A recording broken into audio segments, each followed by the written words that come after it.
വാർത്തയിലേക്ക്. കൊയ്ത നെല്ല് 3 മാസമായി കെട്ടിക്കിടക്കുന്നു. സിവിൽ സപ്ലൈസ് ഓഫീസിന് മുന്നിൽ കുത്തിയിരിപ്പ് പ്രതിഷേധവുമായി 73കാരൻ. പാലക്കാട് പൊതുപരിയാരം സ്വദേശിയായ മാധവനാണ് കുത്തിയിരിപ്പ് സമരവുമായി ഇന്ന് രാവിലെ എത്തിയത്. ഗുരുതര രോഗമുള്ള ഇദ്ദേഹം മറ്റു നിരവധി അസുഖങ്ങൾക്കും ചികിത്സയിലാണ്. കഴിഞ്ഞ 3 മാസമായി നെല്ല് വീട്ടിലെ ഷെഡിൽ കെട്ടിക്കിടക്കുകയാണ്. 45 ചാക്ക് നെല്ലാണ് കെട്ടിക്കിടക്കുന്നത്. ഡിസംബറിൽ കൊയ്ത 1ാം വിളയുടെ നെല്ലാണിത്. വലിയ ചിലവ് ചെയ്ത് വിളവെടുത്ത നെല്ലിന്റെ അവസ്ഥയാണിത്. ഫെബ്രുവരി 28-ന് പരാതി പ്രകാരം പാടി രസീത് തന്നെങ്കിലും ഇതുവരെയും എടുക്കാൻ ആളെത്തിയില്ലെന്ന് മരുമകനായ റിജു പറയുന്നു. ജനുവരി മാസം നമ്മൾ രേഖാമൂലം സപ്ലൈകോയിലേക്കും ബഹുമാനപ്പെട്ട മുഖ്യമന്ത്രിക്കും നമ്മുടെ ജില്ലാ കളക്ടർക്കും എല്ലാവർക്കും അപേക്ഷ വെച്ചിട്ടുണ്ട്. എത്രയും പെട്ടെന്ന് നെല്ലെടുക്കാനുള്ള ഒരു സാഹചര്യം ഒരുക്കണമെന്ന് പറഞ്ഞിട്ട്. ജനുവരി കഴിഞ്ഞു, ഫെബ്രുവരി കഴിഞ്ഞു, മാർച്ച് ഈ നേരം വരെയും നമുക്ക് നെല്ലെടുക്കുന്നതിനുള്ളൊരു സംവിധാനം ആയിട്ടില്ല. ഈ നെല്ല് എടുത്ത ആൾക്കാർക്ക് PRS സ്ലിപ്പ് കിട്ടിയിട്ടില്ല എന്നാണ് നമ്മൾ പറയാൻ കഴിയുന്നത്. ഈ PRS സ്ലിപ്പ് കിട്ടി പിന്നെയും മാസങ്ങളോളം കഴിഞ്ഞിട്ടാണ് പൈസ കിട്ടുന്നത്. ഇദ്ദേഹത്തിനെ പോലെയുള്ള ഒരു ചെറുകിട കർഷകൻ വർഷത്തിൽ ഒരു തവണ മാത്രം കൃഷി ചെയ്യാൻ സാധിക്കുന്ന ആൾക്കാർ, അവർക്ക് ഈ കൃത്യസമയത്ത് നെല്ലിനുള്ള പൈസ കിട്ടാതിരുന്നു കഴിഞ്ഞാൽ എങ്ങനെ ജീവിതം മുന്നോട്ട് കൊണ്ടുപോകും? ഇദ്ദേഹം 73 വയസ്സായ ഒരാളാണ്. ഈ 73 വയസ്സായ ഒരാൾ അദ്ദേഹത്തിൻ്റെ കൃഷിയിൽ നിന്നും മാത്രമുള്ള വരുമാനം വെച്ചുകൊണ്ട് മുന്നോട്ട് പോകണമെങ്കിൽ കൃത്യസമയത്ത് നെല്ലെടുത്ത് അതിന് കൃത്യസമയത്ത് പണം കിട്ടിയാലല്ലേ സാധിക്കുള്ളൂ. കേന്ദ്ര സർക്കാരും സംസ്ഥാന സർക്കാരും എല്ലാം ഒപ്പുവെച്ചിട്ടുണ്ട്. ഈ 48 മണിക്കൂറിനുള്ളിൽ നെല്ലിനുള്ള പൈസ കൊടുക്കണമെന്ന് പറഞ്ഞ് രേഖകളിലൊക്കെ ഒപ്പുവെച്ചിട്ടുണ്ടെന്നാണ് പറയുന്നത്. ഈ 48 മണിക്കൂർ പോയിട്ട് 3 മാസം കഴിഞ്ഞിട്ടും പൈസ കിട്ടാത്ത അവസ്ഥയിലേക്ക് പോകുമ്പം ആരാണ് ഇതിൻ്റെ ഉത്തരവാദി?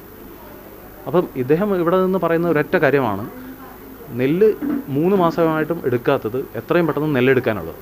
നെല്ലെടുത്ത് PRS സ്ലിപ്പ് കയ്യിൽ കിട്ടി പണം കയ്യിൽ കിട്ടുന്നതിനെക്കുറിച്ച് വ്യക്തമായ ഉറപ്പുകൾ, നെല്ലെടുത്തതിന് ശേഷം മാത്രമേ ഇദ്ദേഹം ഇവിടെ നിന്ന് പോകുള്ളൂ എന്ന് പറഞ്ഞിട്ടുണ്ട്. നെല്ല് എടുത്തതിന് ശേഷം PRSും കയ്യിൽ കിട്ടണം. അതിന് കൂടാതെ എപ്പോൾ പൈസ കിട്ടുമെന്ന് രേഖാമൂലം സപ്ലൈകോ MD മറുപടി തരണം എന്നുള്ളതാണ് പറയുന്നത്. മാധവൻ തനിച്ചാണ് സമരത്തിനെത്തിയത്. രാഷ്ട്രീയം നോക്കിയല്ല സമരമെന്നും മാധവൻ പറയുന്നു. ഡിസംബർ അവസാനമായി കൊയ്ത്ത് കഴിഞ്ഞു. ജനുവരി, ഫെബ്രുവരി, മാർച്ച് ഇതുവരെയും നെല്ല് എടുത്തിട്ടേ ഇല്ല. ഇന്ന് നാളെ 90 പ്രാവശ്യം ഇന്ന് നാളെ എന്ന് പറഞ്ഞിട്ട് 3 മാസത്തിൽ പറഞ്ഞു കഴിഞ്ഞു. ഇത് കാത്തിരുന്ന് മുഷിഞ്ഞു. എന്നിട്ടും വരവില്ല. ഇന്ന് വരെയും ഇന്നും പറഞ്ഞിട്ടുണ്ട് നാളെ വരാമെന്ന്. എന്താ ഉറപ്പ്?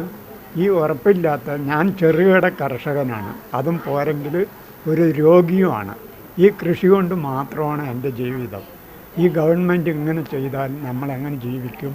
ഞങ്ങളൊക്കെ മരിക്കണോ? ഇതാ ചോദ്യം.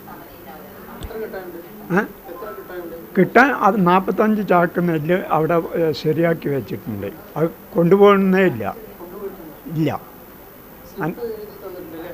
സ്ലിപ്പ് തന്നിട്ടുണ്ട്. 1 മാസം മേലെയായി. ആ നെല്ലെടുക്കുക ഇന്ന് നാളെ എന്ന് ഇതും അല്ല, കുറച്ച് പേരിൻ്റെ അവിടെ ഉണ്ട്.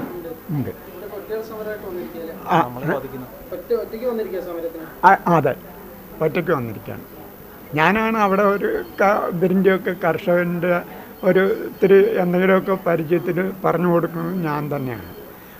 അവർ മുണ്ടൂർ നെച്ചിപ്പുള്ളി കയ്യേറയാണ്.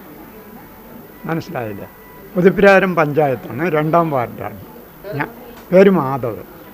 കൃഷിപ്പണി തന്നെയാണ് എനിക്ക് തൊഴിൽ, വേറെ ഒരു തൊഴിലും ഇല്ല. ഇത് സംബന്ധിച്ച് മുഖ്യമന്ത്രിക്കും ജില്ലാ കളക്ടർക്കും സിവിൽ സപ്ലൈസ് MDക്കും രേഖാമൂലം പരാതി നൽകിയിരുന്നതായി മാധവനും റിജുവും പറഞ്ഞു. 1.5 ഏക്കർ പാടശേഖരമാണ് മാധവനുള്ളത്. ഏകമകൻ തുണിക്കടയിൽ സെയിൽസ്മാനായി ജോലി ചെയ്യുകയാണ്. ഇതല്ലാതെ മറ്റു വരുമാന മാർഗമൊന്നുമില്ലാത്ത അവസ്ഥയാണ്. അവസാന കൈയെന്ന നിലയ്ക്കാണ് സമരവുമായി രംഗത്തെത്തിയത്. പതിവ് പോലെ ഇപ്പോഴും 2 ദിവസത്തിനകം നെല്ലെടുക്കാമെന്ന് പറയുന്നതല്ലാതെ എടുക്കുന്നില്ലെന്ന് പറയുന്നു. UTV news, Palakkad.